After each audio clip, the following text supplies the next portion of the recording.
Elon Musk began firing hundreds of Twitter employees on Friday, 4 days before the midterm elections, including members of the teams that work on U.S. elections and content moderation on the high-profile social media platform. Tweets flooded the platform on Friday, many using the hashtags #LoveWhereYouWork and #OneTeam, as employees let others know that they had been let go. Many of those posting had previously worked in roles including public policy, trust and safety, communications, engineering, marketing, and human resources. Half of Twitter's public policy team was cut, including members of a team handling verification of politicians' accounts, according to a person close to the company who requested anonymity. That work will now be folded into a team rolling out a subscription service that is expected to launch on November 7th. Since buying Twitter last week, the tech billionaire has insisted that the company's content moderation and disinformation policies remain in force, and has sought to placate advertisers who were skittish about his promises to restore more freewheeling content to its newsfeed. Late on Friday, he tweeted that Twitter's strong commitment to content moderation remains absolutely unchanged. Friday's layoffs, however, appear to be adding fuel to the anxieties of both users and advertisers that Twitter is gutting its ability to keep tabs on who and what shows up on its platform.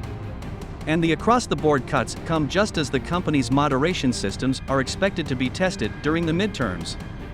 In a press call, a coalition of civil rights and activist groups called #StopToxicTwitter called for a global pause on advertising in light of the mass layoffs on Friday. Some large companies, like General Mills, Pfizer, and GM have said they're pausing advertisements on the platform. With today's mass layoffs, it's clear that Musk's actions betray his words, Jessica Gonzalez, co-CEO of the media advocacy group Free Press, said on the call. She was part of a group of 7 civil rights and policy groups who talked to Musk earlier this week, where he assured them he would not re-platform banned accounts for several weeks and he would restore access to tools for Twitter elections integrity staff that was previously frozen. Musk himself tweeted that the platform had already seen a massive drop in ad revenue, and pugnaciously pushed back on the civic groups putting pressure on Twitter, saying they were trying to destroy free speech in America. Later on Friday, Musk acknowledged the massive layoffs, tweeting that there is no choice when the company is losing over $4 million per day, adding that everyone exited was offered 3 months of severance, which is 50% more than legally required. One of the individuals laid off was Michelle Austin, the company's now former director of public policy and elections in the US and Canada. Austin tweeted that she was in charge of helping lead the 2022 US midterms policy on the platform. "I was responsible for social impact work in both countries," she tweeted in a thread on Friday. On Friday evening, Yoel Roth, the head of safety and integrity at the company, tweeted that cuts in his group were much lighter, only 15%, compared to the 50% headcount reduction across the wider organization. "Our core moderation capabilities remain in place," Roth said, adding that our efforts on election integrity, including harmful misinformation that can suppress the vote and combating state-backed information operations, remain a top priority. Many former employees were barred from accessing company logins for online Twitter accounts Thursday night without having been previously informed that their contracts had been terminated, according to one former employee who spoke to Politico on condition of anonymity. Others posted failed efforts to log into their Twitter email addresses even before the official layoffs had been announced. "I woke up this morning to find I had no access to my work computer, work email, and Slack account," the person said. "My manager texted me to ask if I still had access, so at that point, not even managers knew who was still on their teams." To replace some of the reported 4,000 people who have so far lost their jobs, Twitter's new boss had brought in some engineers from Tesla and some investors and friends of his, the person added, adding that the new leadership had justified the firings in the interests of cost-cutting. Disgruntled staff in the United States have launched a class action lawsuit against Twitter, claiming they were not given sufficient notice of their termination. States like California and New York have laws that require companies to give employees lengthy notice before they are fired. In Europe, similar strict labor laws in countries like Belgium, the United Kingdom, and France may make it difficult and costly for Musk to jettison local employees.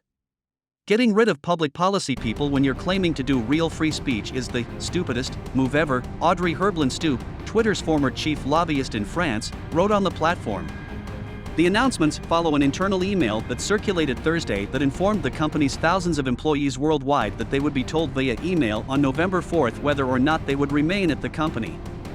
There had been speculation that up to half of Twitter's global workforce may lose their jobs, according to Bloomberg.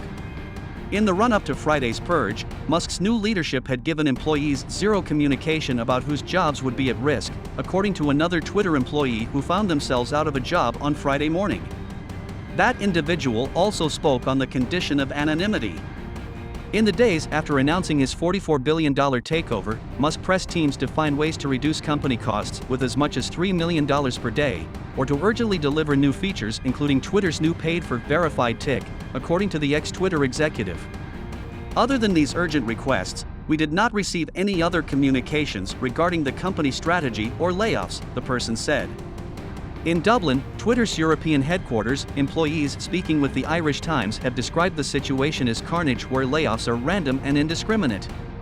A now former Twitter executive based in the United Kingdom told Politico that people were sharing frantic WhatsApp messages with colleagues, trying to garner the latest information about who had been fired and who was still at the company.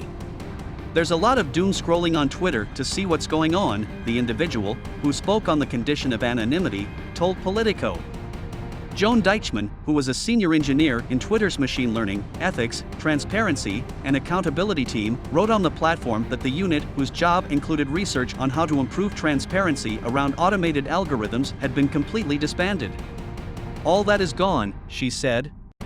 Other tech companies had already begun trying to hire former Twitter employees.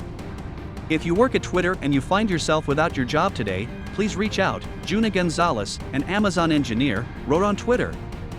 I'm sure we have the right role for you somewhere. The mass firing represents the next stage in Musk's takeover of the social network that remains a mainstay in how political leaders from President Joe Biden to French President Emmanuel Macron to Iran's Supreme Leader Ayatollah Ali Khamenei communicate with a global audience. In the hours after acquiring Twitter in late October, Musk fired the company's board, including its chief executive Parag Agrawal, as well as Vijaya Gadde, who ran the social media company's legal, policy, and trust teams. In a bid to increase revenue at the social media network that has historically struggled to turn a profit, Musk also wants to charge people $8 a month so that their accounts can be verified via the company's now iconic blue tick logo. The mass layoffs announced Friday are also part of these efforts to make the company more profitable. The world's richest man has become a lightning rod in the battle over free speech and content moderation.